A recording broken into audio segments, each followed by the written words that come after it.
যদি ওর কিছু হয় তবে তোমার ফাঁসি হয়ে যাবে। শহর তখনও পুরোপুরি জেগে ওঠেনি। সূর্যের প্রথম রশ্মিগুলো কংক্রিটের ইমারতগুলোর মাঝখান দিয়ে পথ খুঁজছিল। আর ঠিক সেই সময় এক রুগা পাতলা ছেলে কাঁধে একটা ছেঁড়া বস্তা নিয়ে গলিতে ঢুকল। বয়স 19-20 বছর, নাম অর্পণ। লোকে তাকে নামে চিনত না, সবাই তাকে বলতো ওই যে আবর্জনা কুড়োনো ছেলেটা। অর্পণ রোজ ভোর 4টে উঠত, মায়ের পুরনো শাড়ি দিয়ে বানানো বস্তাটা তুলে নিয়ে বেরিয়ে পড়ত। হোটেলের পেছনে, হস্টেলের ডাস্টবিন, হাসপাতালের বাইরে পড়ে থাকা মেডিকেল বর্জ্যের স্তূপ, যেখান থেকে যা পাওয়া যায়, প্লাস্টিক, বোতল, কার্ডবোর্ড, দিন গড়ানোর সাথে সাথে বস্তা ভরে যেত। দুপুর নাগাদ ভাঙাড়িওয়ালার কাছে তা বিক্রি করে দিত। ওই টাকাই ছিল তার স্কুলের বেতন, ওই টাকাই তার বইপত্র, ওই টাকাই তার স্বপ্ন। লোকে এটা জেনেও ভ্রুক্ষেপ করত না যে ওই আবর্জনা কুড়োনো ছেলেটাই শহরের সরকারি মেডিকেল কলেজের MBBS প্রথম বর্ষের ছাত্র। কলেজে তার পরিচয় ছিল আলাদা। ছেঁড়া চুটি, পুরনো পোশাক, ব্যাগে নতুন বইয়ের ওপর খবরের কাগজের মলাট। কিছু ছেলে হাসাহাসি করত, ভাই আজ কোন আবর্জনা পড়ছিস? কেউ বলতো, ডাক্তার হবে, আগে স্নান করতে শেখ। অর্পণ কিছু বলতো না। সে জানত জবাব দিতে গেলে সময় নষ্ট হয়। তার পড়ার জন্য সময় দরকার ছিল। রাতে যখন শহর ঘুমোতো তখন অর্পণ জাগত। রাস্তার ধারের হলুদ স্ট্রিট ল্যাম্পের নিচে বসে অ্যানাজমি পড়ত। হাড়ের নাম, শিরার পথ, হৃৎপিণ্ডের স্পন্দন।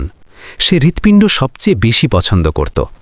যদি মন আর হৃৎপিণ্ড ঠিক থাকে তবে মানুষ সব কিছু সহ্য করে নেয়, সে নিজে নিজেকে বলতো। তার বাবা অনেক বছর আগে চলে গিয়েছিলেন। মা অন্যের বাড়িতে বাসন মাজতেন। অনেক সময় বেতন দেওয়ার টাকা জোগাড় হতো না। তখন অর্পণ দুদিন বেশি করে আবর্জনা কুড়োত, নিজে উপোস থাকত, কিন্তু বই পড়া অসম্পূর্ণ রাখত না। একদিন কলেজে প্রফেসর জিজ্ঞেস করলেন, বলো, যদি রোগীর কাছে টাকা না থাকে তবে ডাক্তারের কর্তব্য কি? পুরো ক্লাস চুপ ছিল। অর্পণ হাত তুলল, স্যার, ডাক্তারের প্রথম কর্তব্য হলো চিকিৎসা, বাকি সব পরে। কিছু ছাত্র হাসল। প্রফেসর চুপ করে রইলেন। তার নজর কিছু মুহূর্তের জন্য অর্পণের উপর স্থির হয়ে রইল।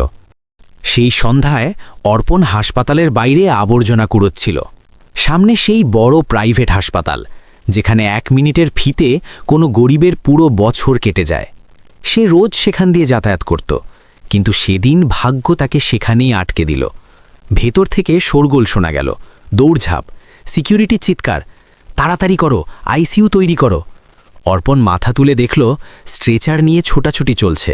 একজন মানুষ দামি স্যুট পরে অচৈতন্য অবস্থায় পড়ে আছেন, মুখে ভয়ের ছাপ। অর্পণের চোখ সরু হয়ে এলো। সে বুকের উপর হাত রাখল। হার্ট, সে বিড়বিড় করে বলল। সে যে লক্ষণগুলো দেখল তা সে বইতে পড়েছিল। সে জানত না যে এই মুহূর্তটাই তার জীবনকে আবর্জনার স্তূপ থেকে তুলে ইতিহাসের পাতায় নিয়ে যাবে। আর এটা তো ছিল কেবল শুরু। অর্পণ কয়েক সেকেন্ড সেখানে দাঁড়িয়ে রইল, হাতে বস্তা, পায়ে সেই ঘষা চটি।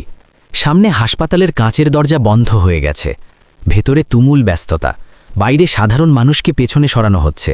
সরুন সরুন, ভিআইপি কেস। অর্পণের হৃৎস্পন্দন বেড়ে গিয়েছিল, কিন্তু ভয়ে নয়। মাথায় একটাই জিনিস ঘুরছিল, এটা সাধারণ হার্ট অ্যাটাক নয়। সে যা দেখেছিল তা ক্লাসে পড়া কেসের সাথে মিলে যাচ্ছিল। নীল হয়ে যাওয়া মুখ, নিঃশ্বাসের কষ্ট। যদি সঠিক সময় কিছু না করা হয়। সে কথা অসম্পূর্ণ রেখে দৌড়ে ভেতরে যেতে চাইল, কিন্তু যেমনই সে গেটের দিকে পা বাড়ালো, সিকিউরিটি গার্ড তাকে আটকে দিল। আই, কোথায় যাচ্ছিস? আমাকে ভেতরে যেতে হবে, অর্পণ শান্ত স্বরে বলল। গার্ড তাকে ওপর থেকে নিচে দেখল। বস্তা, নোংরা হাত, সাধারণ চেহারা। তুই পাগল নাকি? সর এখান থেকে। অর্পণ আবার চেষ্টা করল।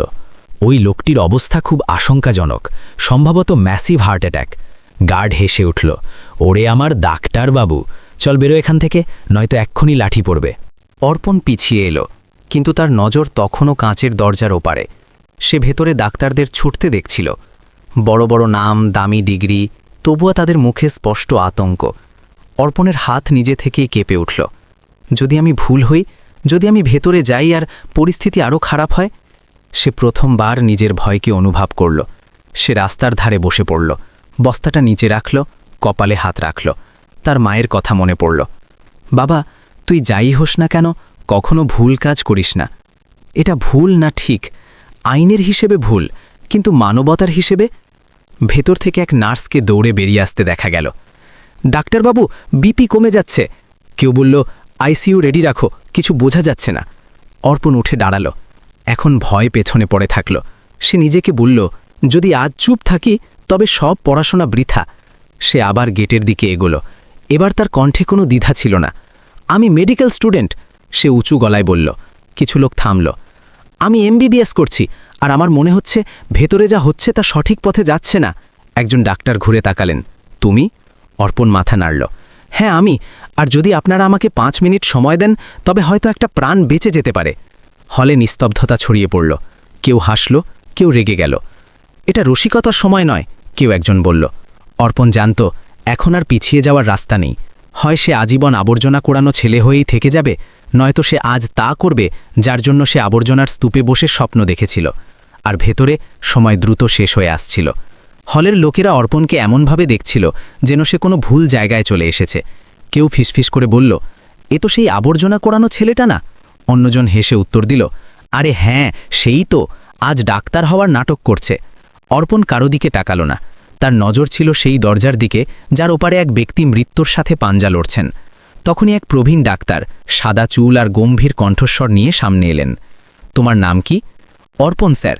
আর তুমি ভেতরে গিয়ে কি করবে? অর্পণ না থেমেই বলল, আগে এনজিওগ্রাফি রিপোর্ট দেখব। আমার ধারণা যদি ঠিক হয় তবে ব্লকেজ এমন জায়গায় যেখানে ডাইরেক্ট ইন্টারভেনশন ঝুঁকিপূর্ণ। ডাক্তারের ভ্রূ কুঁচকে গেল। এসব তুমি কিভাবে জানলে? বই থেকে স্যার, আর রাত জেগে পড়াশোনা থেকে। তার গলায় না ছিল অহংকার, না ছিল ভয়, ছিল কেবল বিশ্বাস। কিছু মুহূর্তের জন্য ডাক্তার চুপ হয়ে গেলেন। ভেতর থেকে আবার আওয়াজ এলো, স্যার পালস খুব দুর্বল। ডাক্তার গভীর দীর্ঘশ্বাস নিলেন। ঠিক আছে, 5 মিনিট সময়। যদি তুমি একটাও ভুল পদক্ষেপ নাও তবে আমি নিজেই তোমাকে বাইরে ছড়ে ফেলব। অর্পণের নিজের কানকে বিশ্বাস হচ্ছিল না। ধন্যবাদ স্যার। সেই যখন এক কোণায় তার বস্তাটা রাখল তখন তার হাত কাঁপছিল। যে হাতগুলো একটু আগে আবর্জনা তুলছিল সেগুলো এখন দস্তানা পড়ছিল। অপারেশন থিয়েটারের আলো চোখে বিঁধছিল। মেশিনের বিড়বিড় শব্দ তার হৃৎস্পন্দনের সাথে মিলেমিশে যাচ্ছিল। রোগী স্ট্রেচারে শুয়েছিলেন, বয়স 50-এর কাছাকাছি। দামি পোশাক, কিন্তু মুখ ফ্যাকাশে। মনিটরে লাইনগুলো এলোমেলো ছিল। অর্পণ স্ক্রিন দেখল। তার সন্দেহ ঠিক ছিল। বাঁ দিকে মেজর ব্লকেজ আছে। সে ধীর স্বরে বলল। এক নার্স অবাক হয়ে তার দিকে তাকালো। ডাক্তার জিজ্ঞেস করলেন, এখন? অর্পণ ঢোক গিলে বলল, যদি এখন স্ট্যান্ডার্ড পদ্ধতি ব্যবহার করা হয় তবে হৃৎপিণ্ড জবাব দিয়ে দিতে পারে। ঘরে নিস্তব্ধতা। তাহলে তোমার পদ্ধতি? অর্পণ মাথা তুলল। ঝুঁকিপূর্ণ, কিন্তু এটাই শেষ রাস্তা। ডাক্তার ঘড়ি দেখলেন। তোমার কাছে 2 মিনিট সময় আছে। অর্পণ নিজের শ্বাস সামলে নিল। সে মায়ের মুখ মনে করল এবং তারপর হাত বাড়াল। সেই মুহূর্তে সে না ছিল গরিব, না আবর্জনা কোড়ানো ছেলে। সে ছিল কেবল একজন মেডিকেল স্টুডেন্ট যে একজন মানুষের হৃৎস্পন্দনকে ধরে দাঁড়িয়েছিল। অপারেশন থিয়েটারে ঘোরের টিকটিক শব্দ হঠাৎ খুব বেড়ে গেল। প্রতিটি সেকেন্ড ছিল এক একটি সিদ্ধান্তের মতো। অর্পণের আঙুল দস্তানার ভেতর কিছুটা ভিজে গিয়েছিল, কিন্তু ধর ছিল মজবুত। সে নিজেকে বলল, ভয়কে বাইরে রাখো, মগজকে ভেতরে। প্রবীণ ডাক্তার তার প্রতিটি নড়াচড়া দেখছিলেন। কারোর রাগ হচ্ছিল, কারোর ভয়, আর কারোর অদ্ভুত কৌতূহল। যদি কিছু ভুল হয়? একজন ডাক্তার ধীর স্বরে বললেন।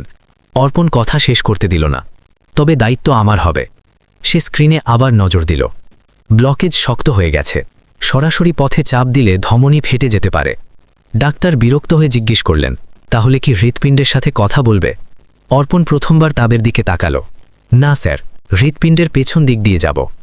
ঘরে শোরগোল শুরু হয়ে গেল। এটা খুব বিপজ্জনক। একটা স্টুডেন্ট এসব করবে? এটা পাগলামি। অর্পণ কারো কথা শুনল না। সে পাতলা ক্যাথেটার নিল। তার প্রতিটি নড়াচড়া ছিল অত্যন্ত হিসেবি, যেন সে এই কাজ আগে শত শতবার করেছে। আসলে সে করেছিল বইতে, ভিডিওতে, নিজের মনে। মনিটরে লাইনগুলো টলমল করে উঠল। বিপি কমে যাচ্ছে, নার্স বলে উঠল। এক ডাক্তার এগিয়ে এলেন। থামো, অর্পণ শান্ত স্বরে বলল। যদি এখন থামি তবে সব শেষ। তার গলায় এমন এক আত্মবিশ্বাস ছিল যে কেউ আর এগোতে সাহস পেল না। সে শেষবার হালকা চাপ দিল। এক মুহূর্তের জন্য সব থেমে গেল। তারপর বিউ বিউ বিউ লয় ফিরে এলো। মনিটরের লাইন এখন স্বাভাবিক। হৃৎপিণ্ড আবার কথা বলতে শুরু করেছে। কারো মুখ দিয়ে বেরিয়ে এলো, এটা এটা হয়ে গেল। অর্পণ ধীরে ধীরে হাত সরিয়ে নিল। তার কাঁধ শিথিল হয়ে গেল। এখন তার হাত কাঁপছিল ভয়ে নয়, বরং মানসিক চাপ কমার কারণে। প্রবীণ ডাক্তার কিছু বললেন না। কিছু সেকেন্ড কেবল মেশিনের শব্দ শোনা গেল।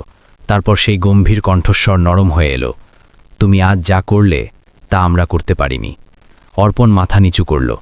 স্যার, রোগী বেঁচে আছেন, এটাই যথেষ্ট। বাইরে হাসপাতালের লবিতে তখনও কেউ জানত না ভেতরে কি হয়েছে। আর অর্পণও জানত না যে এই জয় তার জীবনের সবচেয়ে বড় পরীক্ষার শুরু। কারণ দরজার বাইরে আইন অপেক্ষা করছিল। অপারেশন থিয়েটারের দরজা খুললে বাইরে অপেক্ষারত মানুষের শ্বাস আটকে গেল। অর্পণ সবার পেছনে বেরোল। হিরোদের মতো কোনো ভাব নেই, মাথাটা নিচু, চোখে ক্লান্তি। প্রবীণ ডাক্তার সামনে এলেন। রোগী এখন বিপদমুক্ত। এক মুহূর্তের নিস্তব্ধতা, তারপর হইচই। মিডিয়ার ক্যামেরা জ্বলে উঠল। স্যার, এটা কি অলৌকিক? হাসপাতাল কি নতুন কোনো প্রযুক্তি ব্যবহার করেছে? কিন্তু কেউ অর্পণের দিকে আঙুল তোলার আগেই হাসপাতাল ম্যানেজমেন্ট তৎপর হয়ে উঠল। এই কথা বাইরে যাওয়া উচিত নয়, এক ব্যক্তি নিচু স্বরে বললেন। যদি জানাজানি হয় যে একজন স্টুডেন্ট, কথা অসম্পূর্ণ রয়ে গেল। অর্পণকে এক কোণায় বসিয়ে দেওয়া হলো। তুমি খুব ভালো কাজ করেছ, এক নার্স ফিসফিস করে বললেন। অর্পণ হালকা হাসল। তার প্রশংসা চাই না, তার কেবল স্বস্তি ছিল। তখনই বাইরে সাইরেনের শব্দ সরা গেল। পুলিশ। একজন ইন্সপেক্টর দ্রুত পায়ে ভেতরে এলেন। অর্পণকে। অর্পণ দাঁড়িয়ে পড়ল। আমি। ইন্সপেক্টর সরাসরি বললেন, বিনা লাইসেন্সে মেডিকেল প্রসিজিওর করার অভিযোগে তোমাকে হেফাজতে নেওয়া হচ্ছে।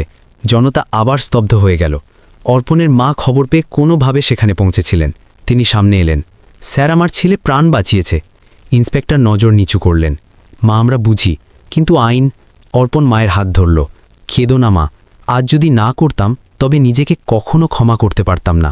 হাতকড়া তার কবজিতে এঁটে বসল। সেই কবজি যা কিছুক্ষণ আগে একটা হৃৎপিণ্ডকে সামলেছে। ক্যামেরা সব দৃশ্য বন্দি করছিল। পুলিশের জিপ চলতে শুরু করল। পেছনে ঝলমলে হাসপাতালটা চুপচাপ দাঁড়িয়ে। অর্পণ জানলার বাইরে তাকিয়েছিল।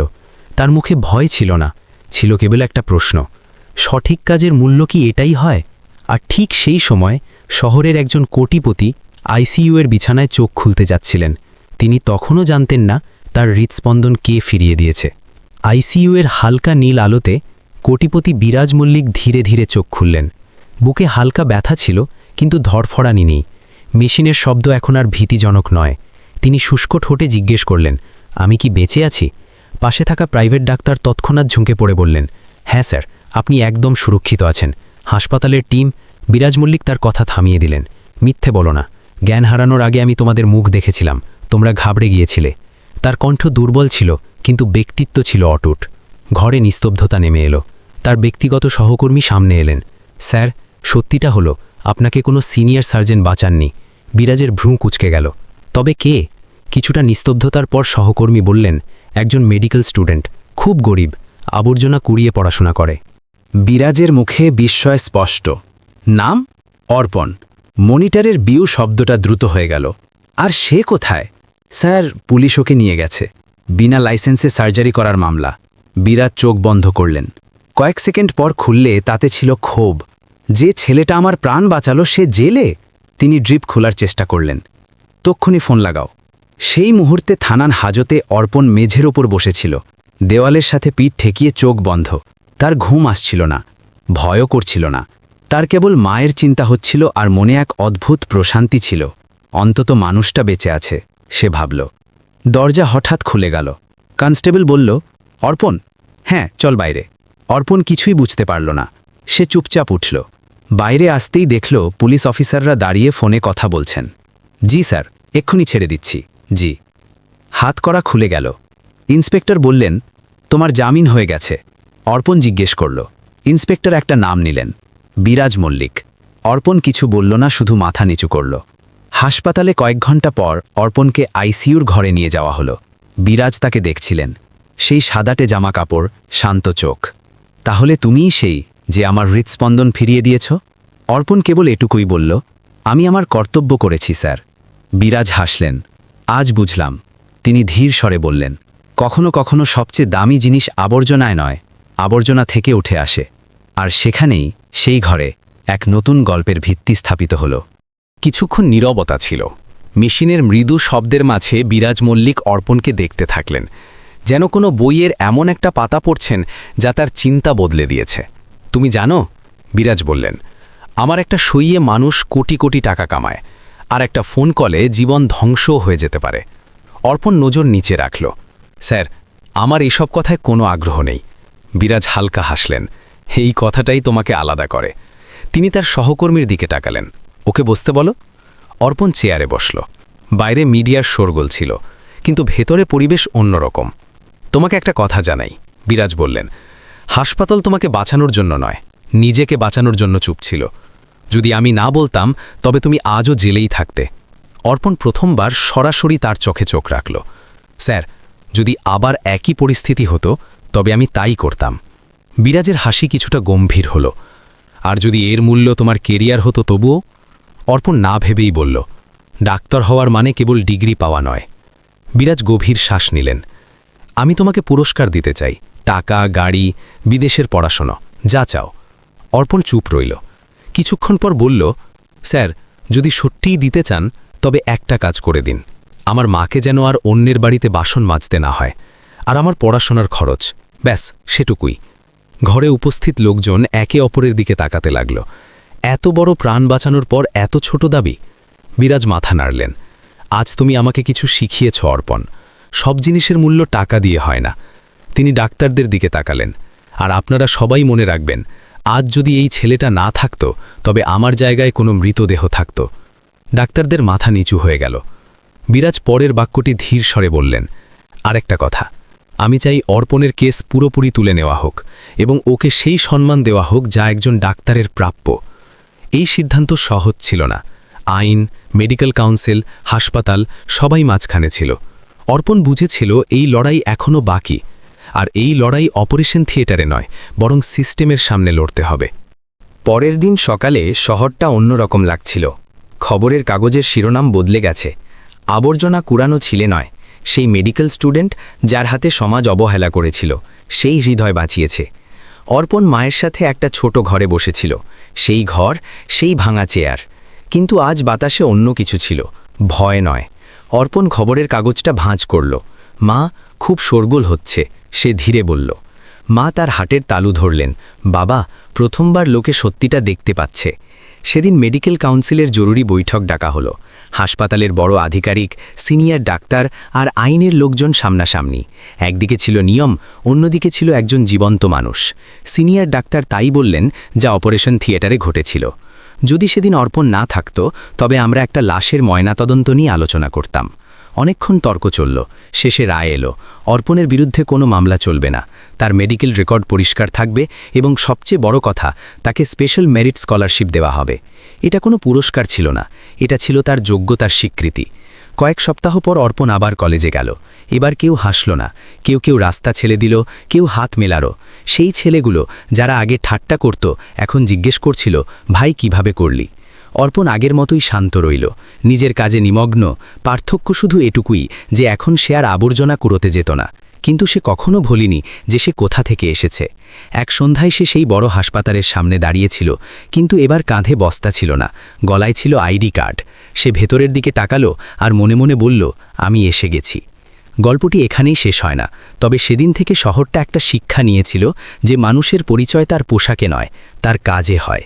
প্রিয় বন্ধুরা, গল্পটি ভালো লাগলে লাইক, কমেন্ট, শেয়ার করে দাও এবং আরও আকর্ষণীয় নতুন নতুন ভিডিও পেতে আমাদের চ্যানেল মুস্কান ভয়েসকে সাবস্ক্রাইব করে দাও। দেখা হবে পরে ভিডিওতে। ধন্যবাদ সবাইকে।